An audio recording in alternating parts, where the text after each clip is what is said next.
할렐루야. 여러분 사랑하고 축복합니다. 말씀을 나누기 전에 잠시 기도하도록 하겠습니다.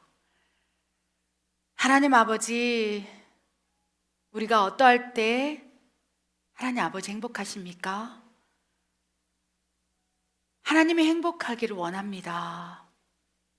우리를 바라보실 때 기쁨을 감추지 못하신 아버지를 느끼기를 원합니다.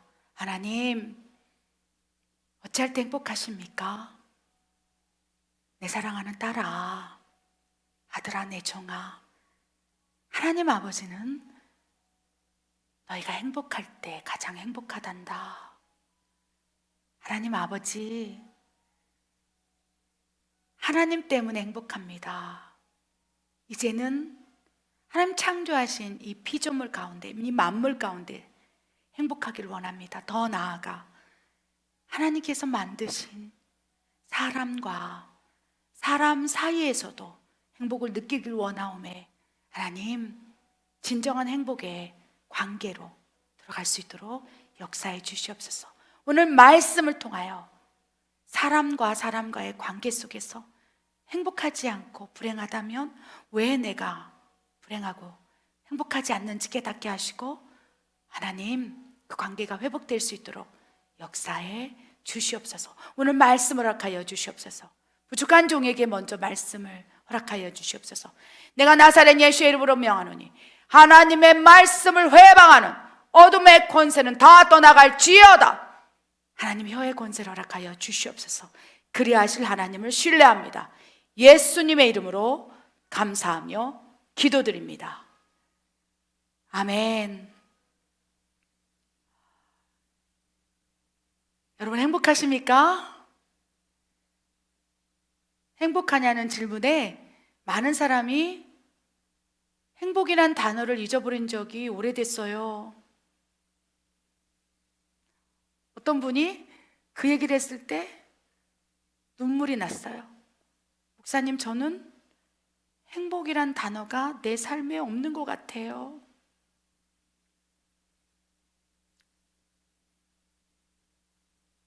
그리고 왜 행복하지 못한지, 내 삶이 왜 이렇게 됐는지 잘 모르겠어요. 그냥 행복하지 않다는 거, 너무 우울하다는 거, 너무 슬프다는 거, 그것이 내 삶의 모든 관계에서 나를 힘들게 해요. 비단 그분의 고백만이겠습니까? 우리도 어쩌면 행복하세요? 물었을 때 행복이란 단어를 잊어버린 지 오래예요. 이렇게 고백하고 있을지도 모르겠습니다. 근데 하나님께서 기도 가운데 참 보기에 좋다. 내 딸아, 내 아들아, 행복하거라. 네가 행복한 것을 바라보는 것이 하나님의 행복이란다. 너는 나의 기쁨이라. 너는 나의 사랑하는 아들이라, 딸이라. 그 딸이 울고 있는 모습을 보면서, 관계 안에서 무너져가는 것을 보면서 얼마나 하나님 울고 계실까, 그 감동을 주셨어요. 그래서 오늘 설교는 저에게 주시는 감동이기도 하고, 행복하지 않다고 그저 숨이 쉬어지니까 쉬고 있어요. 죽지 못해 살고 있어요. 이 고백을 드리는 누군가에게 주시는 하나님의 위로의 메시지로 저는 받습니다. 제가 먼저 이 말씀을 받고 하나님이 진정으로 행복하길 원하실진데, 이 세상에서 모든 피조물, 창조물 가운데 가장 사람을 우선시하시고 모든 만물을 다 지으시고 사람을 창조하시고 기쁨을 감추지 못했을진데, 우리가 더욱 하나님을 위해서라도 행복해야 되겠다. 어떻게 할 때 행복해지는지 우리 말씀을 통해서 우리가 배워가길 원합니다. 우리 마가복음 10장 6절 9절 말씀 읽겠습니다. 창조 때로부터 사람을 남자와 여자로 지으셨으니 이러므로 사람이 그 부모를 떠나서 그 둘이 한 몸이 될지니라. 이러한즉 이제 둘이 아니요 한 몸이니 그러므로 하나님이 짝지어 주신 것을 사람이 나누지 못할지니라 하시더라. 아멘. 여러분, 가장 행복한 관계, 정의를 내릴 수 있다면 하나님이 허락하신 관계라는 거예요. 그것이 남자와 여자의 관계일 수도 있고요, 우리 마가복음 10장 9절 말씀처럼 하나님이 짝지어 주신 것을 허락하신 것일 수도 있다는 것입니다.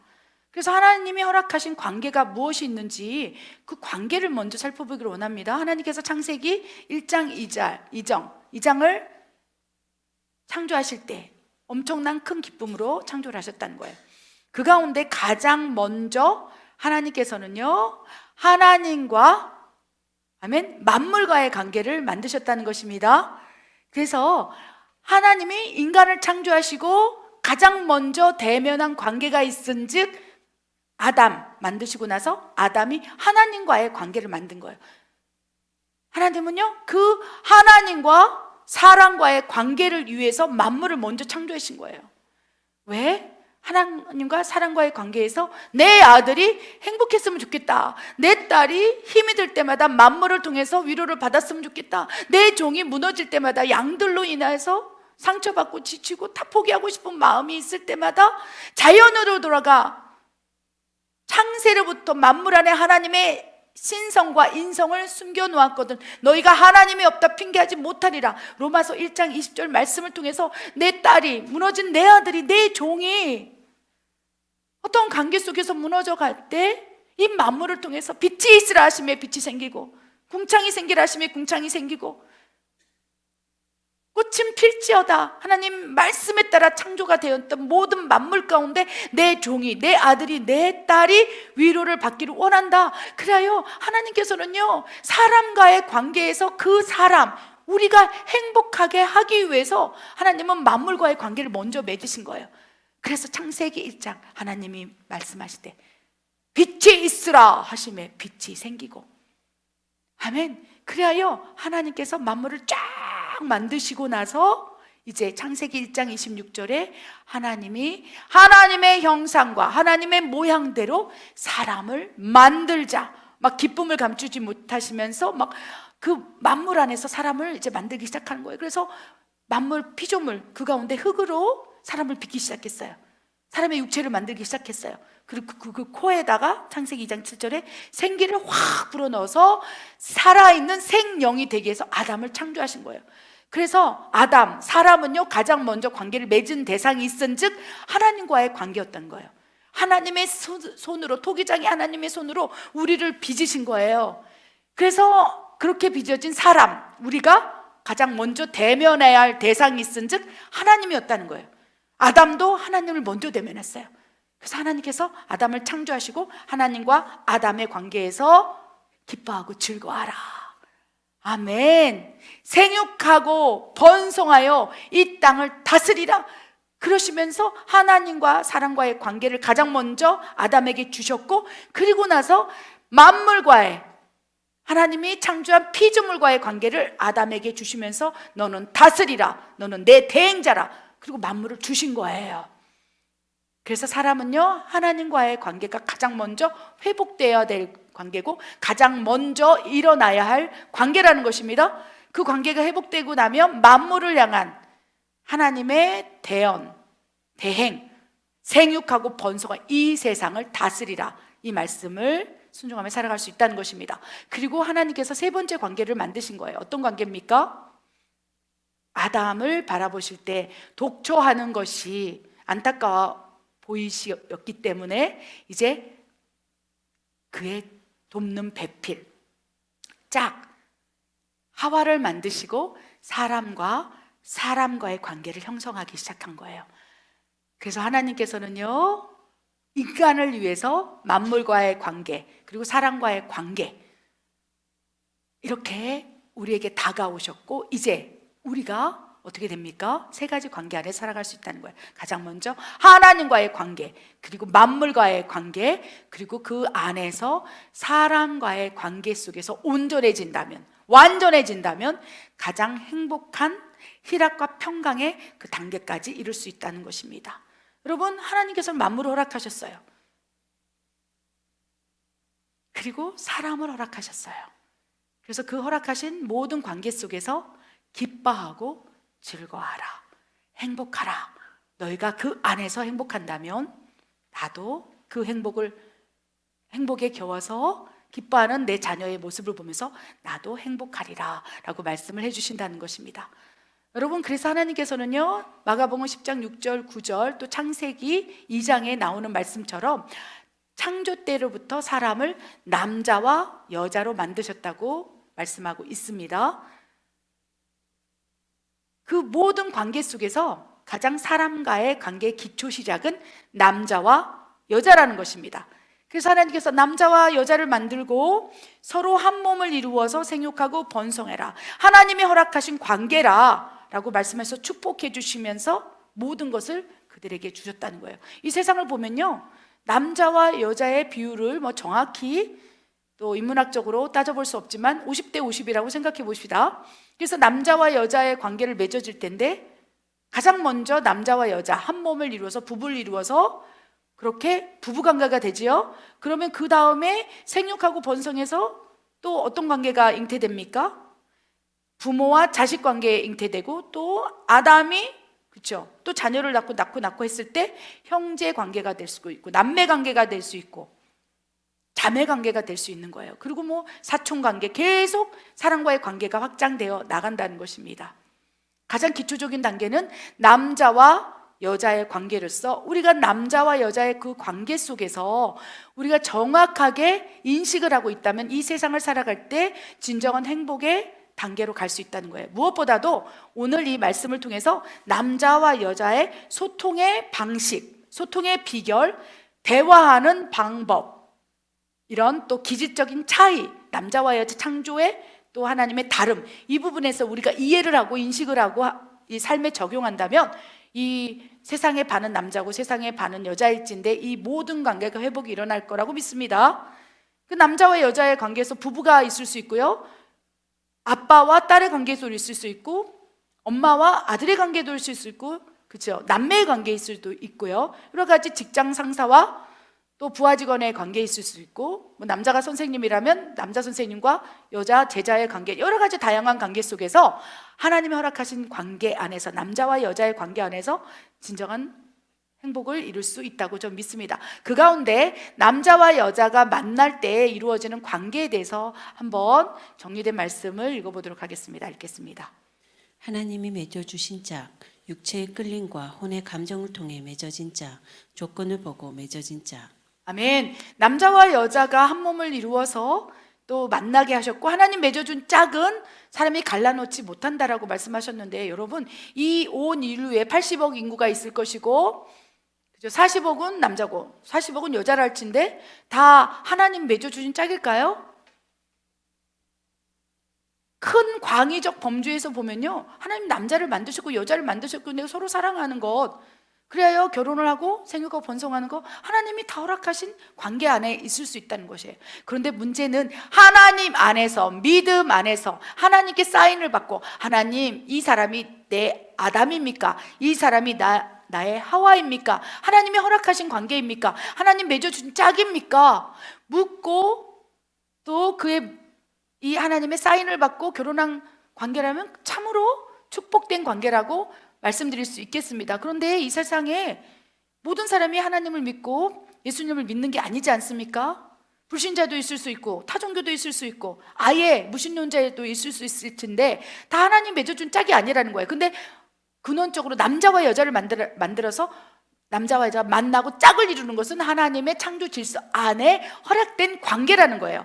근데 그 관계 안에서 가장 중요한 것은 내가 믿음 안에 들어와 있으므로, 그죠? 마치 아브라함이 이삭의 짝을 찾을 때 하나님께 묻고 그 종에게 이삭에 맞는 짝을 너는 가서 찾아와라 했을 때 하나님께서 리브가를 만나는 모든 일정, 여정을 다 준비했다가 리브가를 이삭에게 줌으로 하나님의 맺어준 짝을 만난 것처럼 우리가 하나님을 믿고 있다면 내 육체적으로, 내 정욕적으로, 쾌락적으로 끌리는 것이 아니라 마치 이삭에게 리브가를 만나는 모든 일정 가운데 관여한 것처럼 우리가 하나님 믿는다면 그러한 하나님 맺어준 짝을 찾는 믿음을 소유해야 되겠다는 것입니다. 그래서 남자와 여자가 만나는 경우가 있을진데 하나님 맺어준 짝, 이건 믿음의 자녀들 안에서 일어나는 일이겠습니다. 또한 불신자이거나 타종교이거나 아예 무신론자, 아예 그 하나님 믿지 않는 사람이라면 어떻게 되어 있습니까? 육체의 끌림과 혼의 감정을 통해서 맺어진 짝이 있을 수 있겠습니다. 여러분 가장 아름다운 남자와 여자가 만나는 데는 경우가 어떤 것이 있을까요? 가장 중요한 것은요, 사랑이에요. 사랑이 없다면 울리는 꽹과리와 같다고 그랬어요. 사랑이 없다면요, 다 식어버려요. 사랑이 없다면 희생하지 않아요. 사랑이 없다면요, 내려놓지 않아요. 그래서 더 많이 사랑하는 사람이 희생한다는 말이 맞아요. 당신 나 사랑해? 그럼 이것도 못 해줘? 진짜 사랑한다면 해줄 수 있는 거예요. 가끔 제가 써먹어요. 진짜 나 사랑한다면 이거 해줘야지. 그러면 해주는 경우가 있어요. 그럼 진짜 사랑하는구나. 그것이 희생이라도 내려놓고 포기하는 것이라도 진짜 사랑한다면 그 사람이, 사랑하는 사람이 행복해하는 모습을 바라보는 것이 그 사람에게 행복이 될 수 있는 거예요. 그래서 하나님과의 관계도 내가 행복한 것을 바라보는 것이 하나님의 행복인 것처럼, 왜? 하나님이 나를 더 많이 사랑하니까. 신랑 대신 예수님이 죽기까지 나를 사랑하니까 그 십자가의 죽으심의 희생을 감수해서라도 내 사랑하는 신부를 구원하고 싶으니까 하나님이 인간을 사랑하셔서 우리를 위해서 죽어버릴 정도로 사랑하기 때문에, 그렇죠? 더 많이 사랑하는 사람이 희생하고 더 많이 사랑하는 사람이 죽기까지 다 포기할 수 있는 거예요. 마치 하나님이 인간을 더 많이 사랑하셔서 모든 것을 희생해서 죽기까지 그 사랑을 확증하신 것처럼. 그래서 두 번째, 육체에 끌리는 혼의 감정을 통해 맺어진 짝 가운데 가장 중요한 건 사랑인 거예요. 나는 저 여자 없으면 못 살아. 불신자도 마찬가지예요. 타종교도 마찬가지예요. 모든 남자와 여자가 그 안에 진정한 혼의 감정, 내 안에 막 감정에, 영은 깨어나지 않았겠죠? 성령이 내주하지 않으니까 영은 죽어있는 상태로 혼의 감정 안에 그 사랑을 채워서, 나 이 사람 없으면 죽을 것 같아, 나 이 사람 한 번도 못 보면 내가 숨이 안 쉬어져. 여러분, 그 사람이 있습니까? 처녀총각도 그런 사람이 있습니까? 잡으시기 바랍니다. 하나님을 모른다 할지라도 사랑이, 아멘, 정말 죽기까지 사랑하는 마음이 있다면 희생할 수 있어요. 근데 문제는 영으로부터 흘러나오는 사랑은 그래도 리미트가 좀 무한해요. 견딜 수 있는 힘을 성령으로부터 받아요. 하나님의 사랑이 나에게 부어짐으로 설령, 그렇죠? 문제가 있다 할지라도 그 사랑으로 사랑할 수 있기 때문에 견딜 수 있는 힘을 받는데, 그 하나님 맺은 짝이 그렇겠죠? 성령이 임함으로, 하나님, 성령님, 저 사람이 내 짝입니까? 했을 때 혼의 감정 안에 사랑을 채워주시고 그 영혼, 육의 온전한 소통 가운데, 사랑 가운데 채워진다면 문제가 생긴다 할지라도 견딜 수 있는 힘이 있을진데, 두 번째 조건, 혼의 감정, 육체의 끌림으로 된다면, 물론 사랑 때문에 남자와 여자 만나서 사랑의 관계를 유지하지만 문제는 내 혼의 감정 안에서 사랑이 식어질 수 있다는 거예요. 영으로부터 오는 사랑은 유한한 사랑, 영으로부터 오는 사랑, 무한한 사랑, 한량없는 사랑, 하나님의 사랑이 부어져서 그 사랑으로 보기 때문에 오래 지속될 수 있지만, 내 혼의 감정은 어느 순간 그 사랑이 멈춰진다면 희생하고 싶지 아니하고 포기하고 싶지 아니하고 내 위주로 삶을 끌어가고 싶은, 그렇죠? 이타적 사랑이 식어진다는 거예요. 희생하고 싶지 않은 마음이 생기게 된다는 것입니다. 그 다음부터는 행복한 관계가 아니라 어려움, 불행을 주는 관계가 될 수 있다는 것입니다. 세 번째는요, 조건을 보고 맺어진 짝이 있을 수 있습니다. 어떤 조건일까요? 내가 원하는 조건을 가지고 있는데 내 혼의 감정, 또 뭐 하나님 믿지 않겠죠? 그래서 그런 조건, 그래서 여자분들이 가장 선호하는 조건이 의사라고 하지 않습니까? 그래서 의사, 남편을 얻기 위해서는 예전에 열쇠 3개를 가져가야 된다고, 그때는 그렇게 얘기했어요. 저 결혼할 때는 의사 만나려면 열쇠를 3개를 가져와야 된다, 그런 얘기도 있을 정도로 어떤 조건을 보고 맺어진 짝이 있을 수 있다는 것입니다. 그리고 또 하나는 요즘에 새롭게 대두되는 짝이 있는데, 하나님 보시기에는 짝이 아니고 가증스러운 짝이라고 얘기하는데, 인간 스스로 만들어낸 짝이 있어요. 어떤 짝입니까? 남자와 남자가 한 몸을 이루어서 우리의 사랑을 인정해 주십시오라고 말하는 짝이 있을 수 있어요. 여자와 여자가 한 몸을 이루어서. 여러분 어떻게 생각하십니까? 하나님은 인정하지 않는 짝이에요. 그런데 스스로 인간의 관점, 세상의 상식, 세상의 이론, 하나님을 대적하는 영들에 의해서 만드는 신생의 짝인 거예요. 남자와 남자, 여자와 여자. 그래요 창조 질서, 생육하고 번성 이 땅을 다스리라는 하나님의 말씀에 정면으로 대적하여서 하나님의 마음을 갈기갈기 찢어놓는 신생 짝들이 있다는 것입니다. 그래서 대놓고 그냥 남자와 남자가 짝이라고 말하면서 어떻게 됩니까? 외모적으로 남자 역할을 하는 사람이 있고 여자 역할을, 남자와 남자인데 딱 보기에도 제가 잘 모르지만 저 사람은 여자 역할인가 보다. 하나님 보시기에 죄송합니다, 가증스러운 짝이라는 거예요. 인간이 만들어놓은 그 짝, 하나님이 가증스럽다 라고 말씀하시면서 하나님이 남자와 여자를 만들었는데 다시 본질로 돌아오라, 초심으로 돌아오라, 하나님의 질서 안으로 들어오라, 하나님을 믿는 자녀들이요, 그리하여 남자와 여자를 만드시고 그 안에 산몸을 이루고 그 안에서 진정한 행복한 관계로 도약되기를 원한다 라고 말씀을 하신다는 것입니다. 치유사역을 하면서 느끼는 것은요, 굉장한 문제 가운데 남자와 여자 안에서, 즉 부부관계 안에서 발생되는 문제가 너무 많고, 가장 큰 요인을 살펴보면 대화가 안 돼요. 소통이 안 돼요. 죽을 것 같아요. 남편하고 얘기하면 제가 숨이 안 쉬어져요. 내 부인하고 얘기하면 벽창호하고 얘기하는 것 같아요. 그럼 하나님께서는요, 하나님과의 관계, 또 만물과의 관계, 사람과의 관계 안에서 어떻게 만들어 놨습니까? 남자와 여자의 관계, 인류의 반은 남자고 인류의 반은 여자이기 때문에 그 가운데서 특별히 세분화된다면 비선택적, 필연적 관계가 있을 수 있고요, 선택적, 의지적 관계가 있을 수 있어요. 남자와 여자가 만나는 관계를 또 세분해서 한번 살펴보기를 원합니다. 부모 자식 관계, 아빠와 딸, 또 엄마와 아들의 관계, 남자와 여자지요? 그 관계는 어떤 관계일까요? 비선택적, 필연적 관계예요. 우리 엄마 아빠가 사랑해서 나를 낳았고, 그렇죠? 그런 관계 속에서 내가 선택할 수 없는 비선택적, 필연적 관계라는 거예요. 그건 어쩔 수 없어요. 형제 관계는 어떻습니까? 자매 관계는 어떻습니까? 남매 관계는 어떻습니까? 그것도 비선택적, 필연적 관계예요. 그래서 오히려 그 비선택적, 필연적으로 맺어진 관계 안에서 고통을 주고 고통을 받고 소통이 안 되고 서로 싸우고 다투고 죽일 듯이 달려들고 엄청난 분쟁, 다툼, 시기, 질투, 그 안에서 비선택적으로, 필연적으로 맺어진 관계 안에서 서로가 다 죽어가고 있다는 것입니다. 그렇다면 선택적, 필연적 관계는 어떤 관계가 있을까요?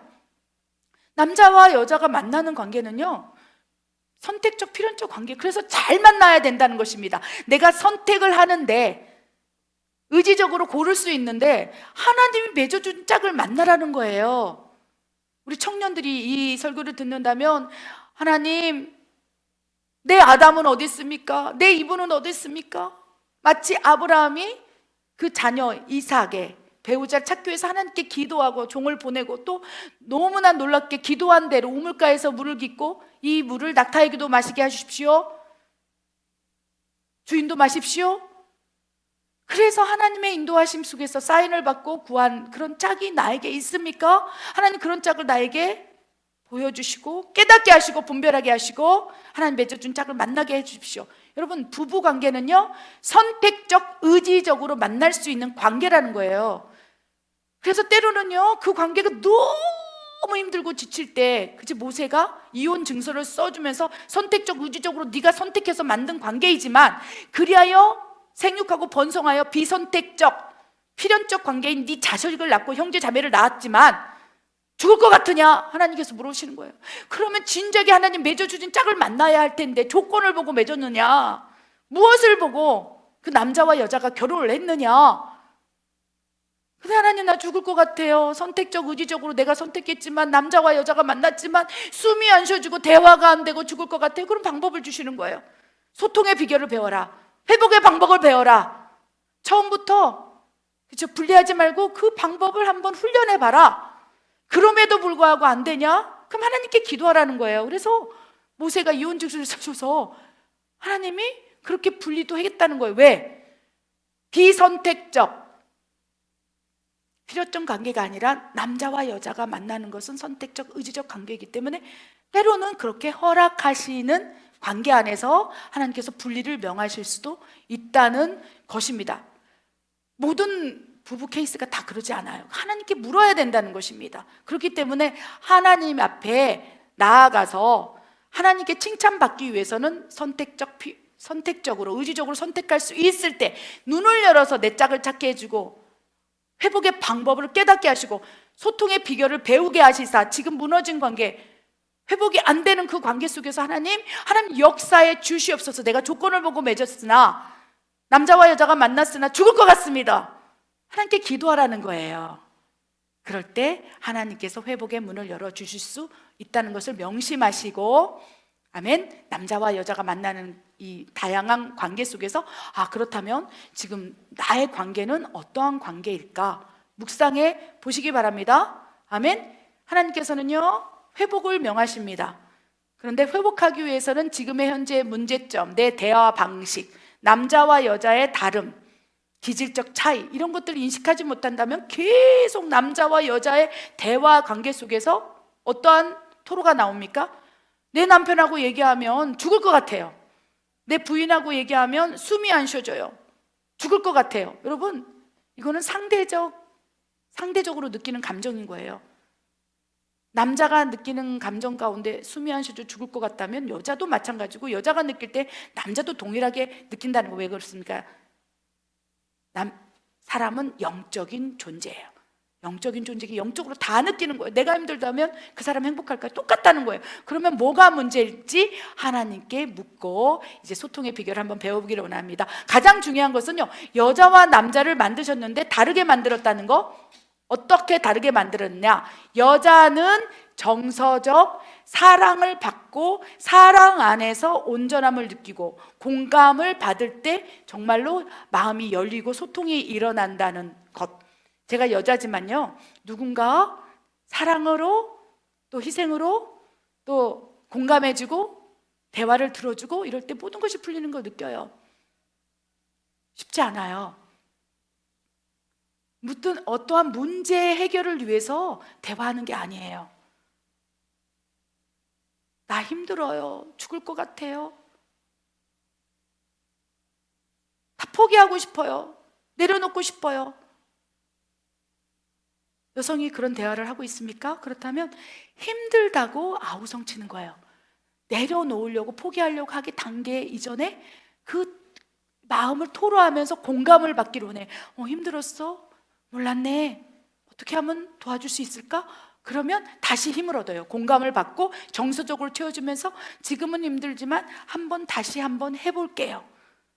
여러분, 이렇게 여성은요, 사랑을 채우고 공감을 해주는 누군가가 있고 위로를 해주는 누군가가 있고 이러면 정말로 행복을 느끼는 존재로, 또 모든 여성이 다 그렇지 않고 더 남성성이 강한 사람도 있겠죠. 나는 그런 거 필요 없어. 그런데 하나님이 만드실 때, 아담과 하와를 만드실 때 하와는 아담의 사랑을 충만히 받고 그런 존재로 만드셨기 때문에, 그렇죠? 뭐 가정 환경, 상황, 기질 이런 거에 따라 조금씩은 있겠지만 여성의 창조의 그 본질은 그렇다는 것입니다. 사랑받고 정서적으로 공감을 받고 그럴 때 새롭게 되고 회복이 일어난다는 거예요. 남자는 어떻습니까? 남자는 인정받고 신뢰받고 성취를 하고 또 문제 해결을 하고 성과를 내고 또 이성적, 논리적으로 생각하는 거예요. 여성은 감성적으로 생각하는 거예요. 그래서 하나님을 믿는 방법도, 여성인 경우 하나님을 만났을 때 하나님 저 사랑하세요? 정서적으로 다가간다는 거예요. 근데 남자는 하나님과의 관계 속에서 하나님 내가 무엇을 하기를 원하십니까? 하나님 내가 이성적으로 동의가 될 때 내가 하나님을 믿겠습니다. 하나님 보여주신다면 내가 믿겠습니다. 그런데 여성들은요, 하나님을 보이지 않아도 하나님의 내 안에 정서 터치, 내 심장 안에서 나라 내가 너를 사랑한다. 두려워 말라. 내가 너와 함께함이라. 내가 죽기까지 너를 사랑했습니다.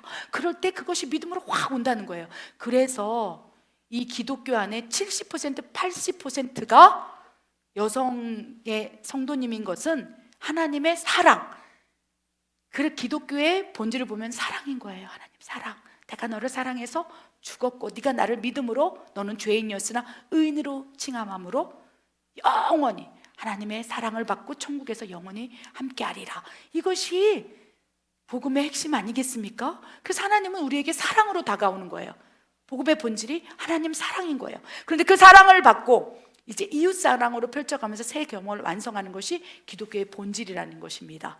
근데 남자는요, 사랑보다는 성과, 인정, 논리적, 이해가 될 때 움직이는 이 구조를 가지고 태어난 거예요. 창조 때 그렇게 했다는 거예요. 그래서 이 구조를 남자와 여자의 다름을 인정하지 못하고 남자와 여자의 대화 방식을 인정하지 못하고 인식하지 못한다면 계속 죽을 것 같은 대화의 방법 속에서 죽어갈 수 있다는 것입니다. 그래서 행복한 관계, 특별히 남자와 여자의 관계에서 가장 행복한 관계를 유지하기 위해서는 소통의 비결을 한번 살펴보고 배워야 한다는 것입니다. 우리 이 야곱과 라헬의 관계 속에서 우리 한번 대화를 엿보겠습니다. 창세기 29장 30절과 30장 1절 2절 말씀 읽겠습니다. 야곱이 또한 라헬에게로 들어갔고 그가 레아보다 라헬을 더 사랑하여 다시 7년 동안 라반을 섬겼더라. 라헬이 자기가 야곱에게서 아들을 낳지 못함을 보고 그의 언니를 시기하여 야곱에게 이르되 내게 자식을 낳게 하라. 그렇지 아니하면 내가 죽겠노라. 야곱이 라헬에게 성을 내어 이르되 그대를 임신하지 못하게 하시는 이는 하나님이시니 내가 하나님을 대신하겠느냐. 아멘. 우리 남자와 여자가 만나는 세 가지 경우 우리 이전에 말씀을 한번 봤죠. 아담과 하와의 관계는 어떠한 관계일까요? 하나님 맺어주신 짝이었다는 거예요. 그런데 그 하나님이 맺어주신 짝일지라도 그 안에 죄가 투입되고 죄가 죄를 낳고 또 하나님처럼 될 거야 라는 교만한 마음, 사탄의 유혹, 생각이 투영되면서부터 그 아담과 하와의 아름다운 진정한 소통의 관계가 깨지기 시작했다는 거예요. 가장 먼저 깨진 게 무엇입니까? 아담과 하와의 관계 속에서 하나님과의 관계가 깨졌어요. 하나님과의 관계는요, 순종의 관계로 들어가야 합니다. 선악과를 먹지 말라, 하나님의 말씀에 순종하라, 이런 말씀을 하셨을 때 그것을 순종의 밑받침이 있을 때 하나님과의 관계가 온전해지는 거예요. 그래서 아담과 하와, 사람이, 남자와 여자가 하나님의 말씀대로 순종하는 삶을 살게 된다면 그 관계가 온전해짐으로 어떻게 됩니까? 만물과의 관계 속에서 다스리면서 그 안에서 누리면서 살 수 있는 은혜를 베풀어 주셨다는 것입니다. 그런데 아담과 하와, 하나님이 비록 맺어준 짝이라 할지라도 하나님과의 관계가 무너진 거예요. 불순종의 죄를 저질러 버린 거예요. 하나님과의 관계가 단절되고 에덴 동산에서 쫓겨나면서부터 이제 자연, 만물과의 관계도 이제 무너졌어요. 그전에는 아담이 하나님의 말씀으로 창조된 그 피조물 가운데 그가 말하는 대로 그대로 이루어졌어요. 하나님의 대언자로, 대행자로 놀라운 권위를 주었기 때문에. 그런데 하나님과의 관계가 깨어지고 에덴 동산에 쫓겨나면서부터 어떻게 됐습니까? 만물과의 관계에서 이제 네가 피땀 흘려 땀 흘리고 수고할 때 소산을 얻게 될 것이다. 이제 만물과의 사람과의 관계 속에서, 아담과의 관계 속에서 이제 창조주의 그 권위를 가지고 딱 다스리는 권한이 아니라 그곳에서 이제 동등한 관계로 내려가 버린 거예요. 그래서 네가 수고할 때, 네가 그렇게 할 때 만물이 너에게 그 대가를 줄 거야. 만물과의 관계가 이제, 그렇죠? 권위자가 아니라 동등성상에서 네가 행한 대로, 심은 대로 거두리라. 그래서 만물과의 관계도 하나님 창조 목적을 잃어버린 거예요. 그리고 나서 어떻게 됐습니까? 아담과 하와의 사람과의 관계도 무너진 거예요. 하나님과의 관계가 무너지고 만물과의 관계가 무너지면서 이제 정말 고생할 때, 수고할 때 얻어지는 그 열매, 대가를 가지고 사는 게 너무 버거운 거예요. 그냥 에덴 동산에 손만 뻗으면 열매를 맺고 가실나무 먹고 그냥 하나님 주신 권위로 말만 하면 모든 것들을 취할 수 있었던 그 관계에서 다 무너져 버리니까 이제 사람과의 관계, 남자와 여자의 관계에서도 이제 불평, 불만, 원망, 저주, 미움, 분쟁, 다툼, 결국 아인과 가벨의 세대에서는 어떻게 됐습니까? 살인까지 이르게 되는 엄청난 사랑과의 관계가 무너지기 시작했다는 것이에요. 하나님 맺어준 짝 아담과 하와의 대화도요, 그 이후부터는 하나님 관계가 무너지고 만물과의 관계가 무너질 때 이제 소통이 어떻게 됩니까? 아담이 하와를 원망하는 대화가 나와요. 아담아, 왜 선악과를 먹었느냐? 먹지 말란 선악과를 왜 먹었느냐? 했을 때 관계가, 사람과의 관계가 무너져 버리니까, 죄가 투입된 이후에 저 여자 때문에 내가 먹었습니다. 저 여자는 하나님이 나에게 맺어준 짝인데 저 여자 때문에 내가 선악과를 먹었고 내 인생이 이렇게 돼버렸습니다. 원망하고 미워하고 저주하고 죄를 청가하고 서로 다투고 시기 질투하고 이간질하고 결국 살인까지 이르는 사람과의 관계로 무너져 내렸고, 아담과 하와의 후예인 우리도 사람과의 관계에서 그 미움, 원망, 불평, 이 하나님의 원하는 그 소통의 비결을 다 잃어버리고 소통의 방법을 다 잃어버리고 내 안에서 내가 하고 싶은 대로, 내 뜻대로, 내 마음대로, 내 중심으로 이제 하나님의 남자와 여자의 질서가 없이 그렇게 내 중심대로 대화를 하다 보니까 이제 무너지는 가정들이 이렇게 일어나고, 이제 하나님의 형상을 닮은 하나님 자녀가 아니고 본질상 진노의 마귀의 자식으로 지금도 여전히 우리는 싸우고 다투고 분쟁하고 이간질하고 시기하고 갈라서고 죽을 것 같은 아픔 속에 살아가고 있다는 것입니다. 아담과 하와는 하나님 맺어준 짝이었고요. 오늘 지금 창세기 29장 30절 말씀 본 것처럼, 그렇다면 야곱과 라헬의 관계는 어떠한 관계일까요? 두 번째, 혼의 감정 안에서 사랑으로 가득 채워져서 맺어진 짝이에요. 여러분, 하나님께서 이 혼의 감정, 육체의 끌림으로 만난 짝을 기뻐하실까요? 어떠실까요? 기뻐하세요. 왜? 혼의 감정 안에 너 저 여인을 사랑하느냐? 죽기까지 사랑하느냐? 네 이웃을 죽기까지 사랑할 수 있느냐? 하나님 사랑하라. 네 자신을 사랑하는 것처럼 이웃을 죽기까지 사랑하라. 가장 가까운 이웃일 수 있는 거예요, 배우자는. 죽기까지 사랑할 수 있는 거예요. 사랑의 구조 안에서 부모 자식 간의 이웃인 거예요. 가장 최측근의 이웃은 죽기까지 네 자식을 사랑할 수 있냐? 죽기까지 형제자매를 사랑할 수 있냐? 죽기까지 그 사랑이, 하나님의 사랑이 실현되고 이어지면 더 나아가서 이웃의 사람의 관계가 확장되는 거예요. 그래서 나와 아무 상관이 없는 그 영혼까지도 사랑할 수 있는 힘을 하나님으로부터 받아서 그것이 죽기까지 사랑할 수 있는 관계가 나부터 시작해서 계속 이어져 나갈진데, 문제는 모든 가장 가까운 관계, 즉 비선택적 필연적 관계 안에서 무너지고 있고, 사랑과의 관계에서 사랑이 식어지기 때문에 더 나아가서 선택적으로 의지적으로 만나는 직장 상사, 선생님, 길거리 지나가는 전철에서 부딪히는 그 한 사람, 그래서 모든 사람과의 관계가 원망, 미움, 시기, 질투, 다툼, 전쟁, 테러, 이렇게 이 세상이 무너져 가고 있다는 것입니다. 야곱과 라헬은요, 혼의 끌림, 혼의 감정, 사랑 때문에 맺어진 관계였고 하나님이 이 관계를 허락하신 거예요. 어쩌면 이 성경을 읽다가 하나님이 맺어준 짝은 야곱과 라헬의 언니였던 레아의 관계일 수 있겠구나. 왜 그렇습니까? 야곱과 레아, 이 구약시대만 하더라도 장자권을 인정했어요. 장자권. 그래서 야곱보다 에서, 장자의 축복이 있었던 거예요. 그래서 하나님께서는 야곱의 짝으로 어쩌면 레아를 허락하실 수도 있다는 것입니다. 그 확증이 무엇이냐? 야곱과 레아는 혼의 감정 안에서 막 사랑이 차고 넘쳐서 레아를 사랑한 건 아니지만, 그의 씨에서 유다가 나오고 유다 지파 가운데 예수님이 잉태됐기 때문에 하나님께서 유다 지파를 축복해 주신 거예요. 야곱과 레아의 관계를 하나님 맺어주신 관계로 그 씨에서 예수님이 나왔다는 것입니다. 그런데 하나님께서는요, 야곱의 마음을 인정하시는 거예요. 네가 라헬을 그토록 사랑하느냐? 네, 사랑해요. 그럼 희생할 수 있는 거예요. 그 희생하면서 사랑하고 그 사랑을 유지하고 행복한 거, 야곱이 라헬을 만났을 때 너무너무 행복했을 거예요. 그래서 라헬을 얻기 위해서 14년 동안이나 종살이를 했는데도 뭐라고 기록되어 있습니까? 그 14년이 불과 며칠같이 느껴졌더라. 라헬을 보는 것이 행복한 거예요. 그래서 내 아들아 야곱아 너 행복하니? 네 행복해요. 라헬을 보는 거 너무 행복해요. 14년이 그냥 14일 같아요. 여러분 그런 사람이 여러분 주변에 있다면 여성들이요 꼭 잡으시기 바랍니다.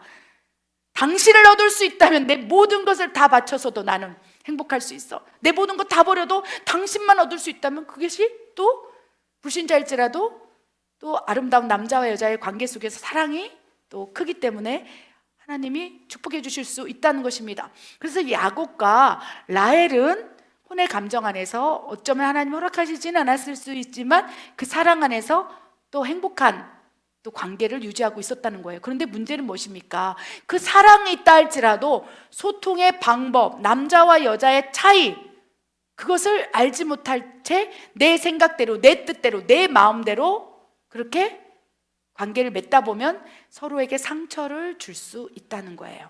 그래서 사전에 말씀드린 대로 여자는 정서적 사랑의 체험과 공감을 통해서 자기의 존재를 느끼고 그걸 해서 행복해져요.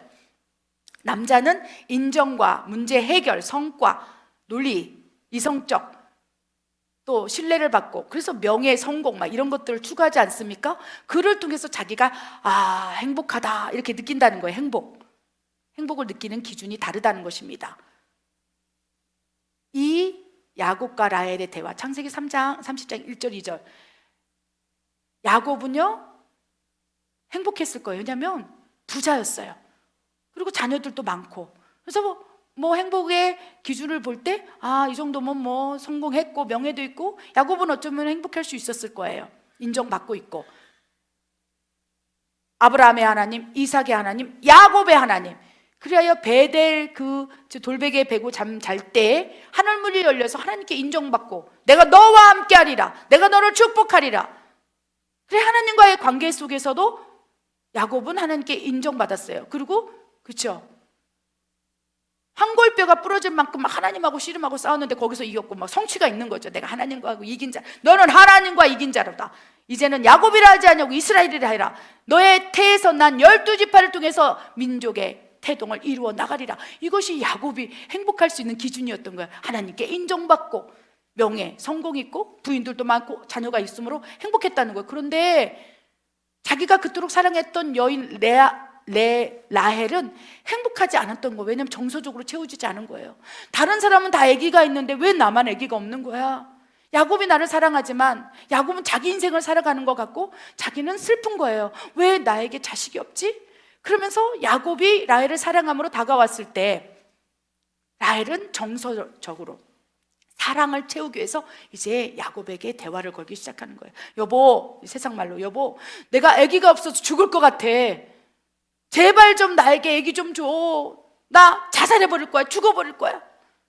임신한 여자만 지나갈 때도 내 마음이 철렁 내려앉고 나는 살고 싶지 않아. 죽고 싶어. 힘들어. 지쳤어. 다 내려놓고 싶어. 포기하고 싶어. 이 세상 표현으로 이렇게 지금 라헬이 야곱을 향하여 정서적으로 막 갈급하고 사랑이 채워지지 않고 자기 존재 가치가 무너져 내릴 때 야곱에게 이 충전을 해달라고 지금 대화를 건네고 있는 거예요. 그럴 때 만약에 야곱이 하나님이 원하시는 남자와 여자의 이 대화의 차이, 소통의 비결을 알아서 이렇게 대화해 줬으면 어땠을까요? 내가 아무리 노력해도 당신이 채워지지 않는 공허함이 있었네. 몰랐어. 미안해. 자식이 없지만 내가 그 빈 공간을 더 채워줄게. 여러분 오글거리죠. 저도 지금 제가 이런 얘기를 하면서도 오글거려요. 그런데 이런 대화법으로 얘기하는 사람을 저는 겨우 많이 못 봤어요. 남성 중에서. 미안해. 내가 더 노력할게. 여러분 그런 대화를 하는 남성분이 계십니까? 꽉 잡으시기 바랍니다. 아멘. 그런데 대부분은 남성들이 야곱의 대화법을 사용하고 있다는 거예요. 여성들은요, 미안해. 내가 조금 더 신경 써야 되는데 이렇게 힘들었구나. 그래. 내가 더 잘할게. 조금만 기다려줘. 내가 노력할게. 미안해. 내가 사랑하는 거 알지? 여성들이요, 남성들에게 당신 나 사랑하는 거 맞아? 물어보는 게 무엇입니까? 그걸 채우고 싶은 거예요. 그러면 사랑해. 그리고 사랑의 표현을 해주면 돼요. 그런데 하루에도 몇 번씩 내가 사랑하냐고 묻냐고 귀찮다고 이제 그만 좀 하라고 지긋지긋하고 하다고 보통 야곱의 대화법을 사용한다는 것입니다. 이 정서적으로 공허하고 사랑이 채워지지 않아서 라헬이 울부짖을 때 어떻게 야곱은 대화하고 있습니까? 2절에 이렇게 기록되어 있어요. 야곱이 라헬에게 성을 내어 이르되 그대를 임신하지 못하게 하시는 이는 하나님이시니 내가 하나님을 대신하겠습니까? 이걸 세상 표현으로 이렇게 얘기하는 거예요. 내가 산부인과에 가서 검사해 봤는데 나한테는 문제가 없다고 얘기했다. 봐라, 레아에게는 임신이 되지 않냐? 그럼 누구 문제야? 당신 문제잖아. 사실입니다. 야곱에게 문제가 없어요. 왜? 레아가 임신했기 때문에. 라헬의 문제일 수 있다는 거예요. 사실이지만 사실을 그대로 설명함으로 라헬에겐 상처가 되는 거예요. 나도 알아. 내가 문제 있는 걸 알아. 근데 라헬은요, 야곱이 그렇게 대화하기를 원하지 않는 거예요. 여성의 성품이 그렇다는 거예요. 여성의 감정이 그렇다는 거예요. 내가 아기를 못 낳게 하는 게 아니고 당신 문제야. 그리고 하나님이 당신에게 아기를 안 주는데 왜 나한테 뭐라고 하는 거예요? 고만 좀 해. 지긋지긋하다 당신. 이렇게 얘기를 해버리면 라헬의 마음에 아무리 야곱이 자기를 사랑한다고 하지만 그것이 들리질 않는 거예요. 정서적으로 채워지지 않고 나 저 사람과 얘기하고 싶지 않아. 나 저 사람과 이제 살고 싶지 않아. 나 저 사람과 대화하는 거 너무 힘들어. 죽을 것 같아. 벽장하고 얘기하는 것 같아. 여러분, 부부의 문제, 남자와 여자가 만났을 때 다투고 미워하고 시기하고 질투하고 서로 갈라서고 살인까지 일어나는 요인 가운데 남자는 여자의 대화법을 모르고 여자는 남자의 마음을 이해하지 못하기 때문에 서로 자기의 입장만 줄다리기 하다가 결국 행복한 관계로 가기 전에 하나님 맺어준 짝이라 할지라도 아담과 하와처럼, 야곱과 라헬처럼 아무리 하나님께서 기뻐하시고 행복한 관계일지라도 갈라설 수 있다는 거예요. 그래서 이제는 이 단계로, 불행한 관계로 가기 전에 우리가 어떻게 해야 될지를 배워야 한다는 것입니다. 또 하나의 그 다윗과 미갈의 대화법을 통해서 우리는 과연 어떠한 언어를 취하고 있는지, 남성이라면 지금도 여전히 야곱의 대화를 하고 있는지 또 살펴보고, 또 어쩌면 이런 관계 속에서 내가 미갈의 대화법을 사용하고 있는지 살펴보기를 원합니다. 사무엘하 6장 20절 23절 읽겠습니다. 다윗이 자기의 가족에게 축복하러 돌아오매 사울의 딸 미갈이 나와서 다윗을 맞으며 이르되 이스라엘 왕이 오늘 어떻게 영화로우신지 방탕한 자가 염치 없이 자기 몸을 드러내는 것처럼 오늘 그의 신복이 계집종의 눈에서 몸을 드러냈도다 하니 다윗이 미갈에게 이르되 이는 여호와 앞에서 한 것이니라. 그가 내 아버지와 그의 온 집을 버리시고 나를 택하사 나를 여호와의 백성 이스라엘 주권자로 삼으셨으니 내가 여호와 앞에서 뛰놀리라. 내가 이보다 더 낮아져서 스스로 천하게 보일지라도 내가 말한 바 계집종에게는 내가 높임을 받으리라 한지라. 그러므로 사울의 딸 미갈이 죽는 날까지 그에게 자식이 없느니라. 아멘. 우리 야곱과 라헬의 대화, 아담과 하와의 대화, 다윗과 미갈의 대화가 남자와 여자의 관계 속에서 무수히 일어나고 있는 대화 방식이고, 어쩌면 우리 가정에서도 일어나고 있는, 또 오늘도 내일도 계속 우리가 변화되지 않는다면 계속 이 대화법을 사용할 거라고 저는 생각합니다. 그래서 이 말씀은요, 누구에게가 아니라 저에게 주시는 메시지라고 저는 믿어요. 그래서 앞으로 여성과 남성의 차이가 이런 부분이 있구나. 그래서 그게 비단 저의 남편이 아니더라도 남자의 성도님을 대할 때, 남자의 청년을 대할 때 이런 대화법으로 정말 아름다운 행복한 관계, 그 관계 안에서 또 목자와 양과의 관계 안에서 우리 목사님이 나를 인정해 주는구나. 남자 청년이 그렇게 느끼고 남자 성도님들이 그렇게 느끼고 또 장로님들이 안수지사님이 그렇게 한다면 너무나 아름다운 행복한 관계 속에서 교회 공동체가 성장할 수 있다고 저는 제 말씀으로 봤습니다. 여러분, 많은 부분에서 다윗과 미갈의 대화가 남자와 여자의 관계 속에 일어난다는 것, 어떤 배경입니까? 이 말씀의 배경이 다윗이 너무 기쁜 거예요. 지금 여호와의 언약궤를 찾고 막 춤을 추기 시작하는 거예요. 너무 기뻐서 춤을 추다 보니까 이 바지가 내려가는지도 모르고 많은 사람 앞에서 기쁨에 겨워서 막 비파와 수금이 올려지고 막 춤을 추고 막 펄펄 뛰면서 다윗이 너무 기뻐하는 거예요. 다윗은요, 하나님 앞에 인정받는 거 기쁜 거예요. 하나님, 이제서야 비로소 언약궤를 찾았습니다. 이제서야 비로소 이스라엘 왕으로서 하나님께 칭찬을 받게 되었습니다. 하나님 힘드셨죠? 하나님과의 관계에서 다윗은 너무 기쁜 거예요. 하나님과의 관계에서 정말 언약궤를 찾아드리고 하나님을 웃게 하고 싶은 아버지의 향한 믿음, 사랑, 소망이 있었을 텐데 그 믿음, 사랑, 소망에 다윗이 막 성취가 일어난 거예요. 너무 기쁜 거예요. 여성들이 보기에는 뭐 그게 뭐 대단한 거야? 명예, 성공 난 중요하잖아. 나는 사랑이 더 중요해. 이렇게 생각하는 사람도 있을 거예요. 근데 남자의 기질, 다윗의 기질로는 하나님과 관계에서 하나님께 도장을 딱 찍고, 야, 네가 나를 기쁘게 하는 걸, 내 언약궤를 찾아와서 고맙다. 기분이 너무 좋은 거예요. 행복한 거예요. 하나님과의 관계에서 인정받은 그 기분으로 이제 그 언약궤를 메고 돌아오는데 어떻게 됐습니까? 사무엘하 6장 20절에 이제 하나님과의 관계에서 회복이 일어나고 인정을 받은 거예요. 그러니까 이제 사람과의 관계에서 내 가족에게 인정받고 싶은 마음으로 막 불이 나게 찾아오는 거예요. 다윗이 자기의 가족에게 축복하러 돌아오는 거예요. 하나님 관계에서 회복이 일어났고 이제 사람과의 관계, 가족과의 관계에서 인정과 신뢰, 축복을 받기 위해서 막 기쁨으로 다가오는데 이게 웬일입니까? 그동안 미갈이 다윗에게 상처를 많이 받았나 봅니다. 마치 야곱과 라헬의 대화처럼 미갈은 사랑을 받기를 원했어요. 자기 아버지 사울 왕에 강제적으로 결혼했겠죠. 그러나 미갈은 다윗을 좋아했다고 그랬어요. 숨겨주고. 그래서 어쩌면 이 다윗과 미갈도 사랑의 관계가 있을 수 있었습니다. 미갈이 다윗을 사랑했고 기다렸고. 그런데 여자와 남자의 정서적인 부분에서 미갈이 채워지지 않았던 거예요. 다윗이 하나님과의 관계에서 인정받고 백성들과의 관계에서 신뢰를 받고 인정받고 명예 성공이 있었지만 나하고 상관없는 거예요.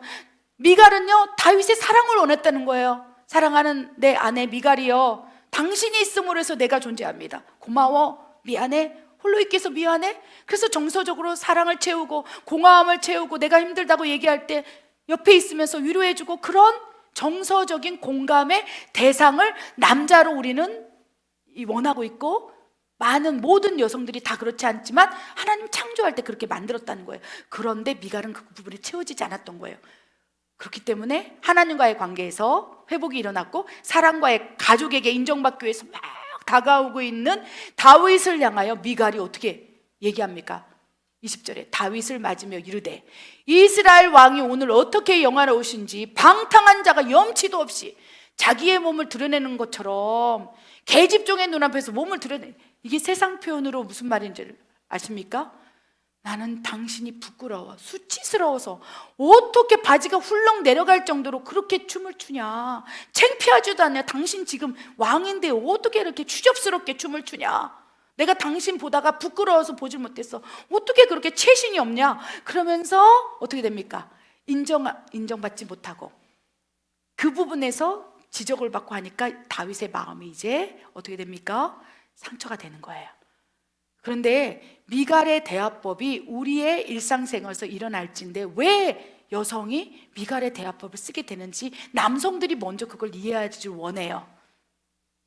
채워지지 못했기 때문에, 사랑받지 못했기 때문에, 정서적으로 소통이 일어나지 않고 있기 때문에 불만이 쌓이고 상처를 입고, 그러다가 어느 순간 미갈처럼 싸나워지면서 이제 다윗도 이제 소통을 차단하기 시작한다는 거예요.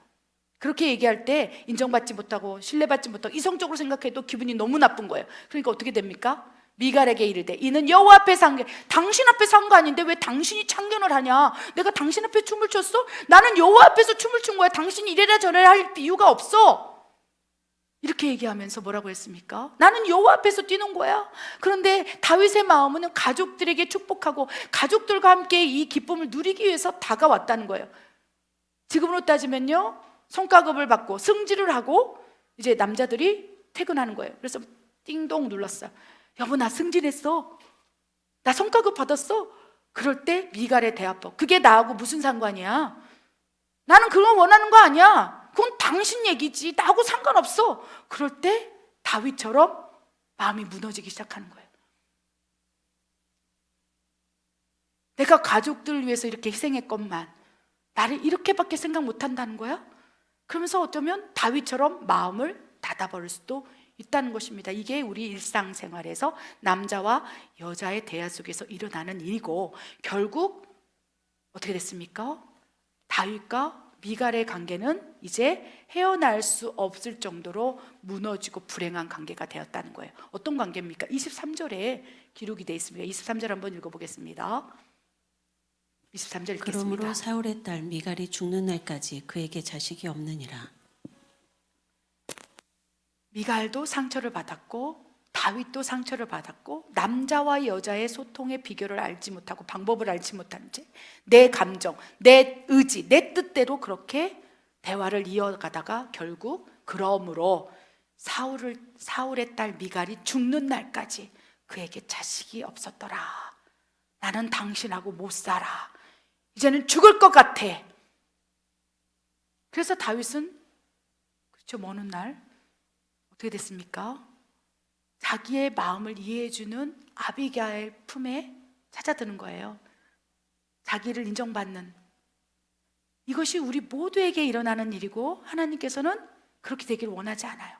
다윗과 미갈의 대화법을 원하지 않고 야곱과 라헬의 대화법을 원하지 않고 아담과 하와처럼 서로 싸우고 다투고 분쟁하고 다투다가 그의 자녀들 가인과 아벨의 세대에서 형제와 형제, 비선택적 필연적 관계에서 이제 그것을 바라보면서 살인까지 일어나는 사람과의 관계가 되기를 원하지 않는다는 거예요. 어디서부터 문제냐?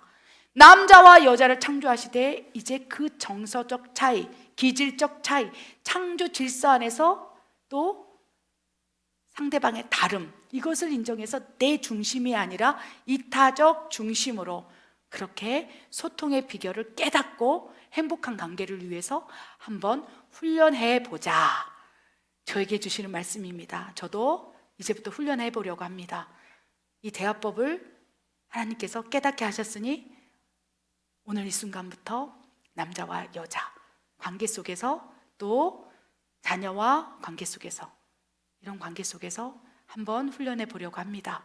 그래야 내 입술에서 미갈의 대화법이 나오지 않도록, 또 누군가 남성분이라면 내 입술에서 야곱의 대화법이 나오지 않도록, 그것이 사실이지만 그것이 팩트이지만 그것을 주입시켜서 상대방의 마음을 갈기갈기 찢어놓는 그 대화법을 내려놓고 이제는 나에게 붙여준 반쪽, 그 사람의 마음을 이해함으로 대화를 건넬 수 있는 그 믿음의 수준까지 훈련되기를 우리가 소원해 봅니다. 그렇다면 세상의 반은 남자고 세상의 반은 여자일진데 우리 모두가 이 진정한 관계를 위한 소통의 비결을 깨닫고 그렇게 대화를 시작한다면 이 세상이 행복한 에덴 동산이 되지 않을까.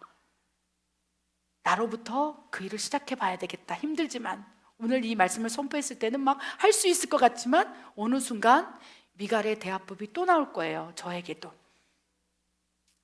그런 대화법이 나온다면 남성분들이요, 혹시 주변에 있는 부인, 딸 관계 속에서 그런 관계에서 미갈의 대화법이 나온다면 조금 이렇게 여성이 원하는 대화법, 아 그랬었군요, 힘드셨군요, 몰랐습니다,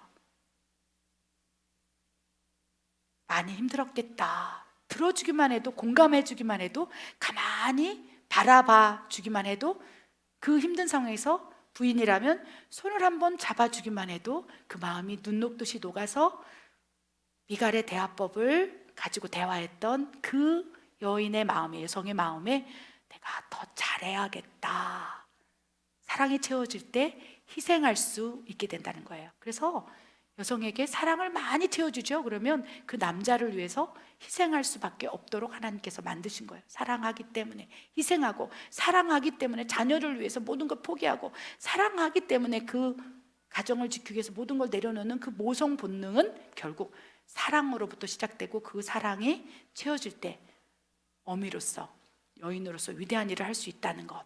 그래서 이 말씀은 여성에게도 위로가 되는 말씀이 되길 원하고요, 남성분에게도 위로가 되길 원하고 우리가 훈련하자는 의미에서 이 말씀을 준비해 봤습니다. 기도하겠습니다. 하나님,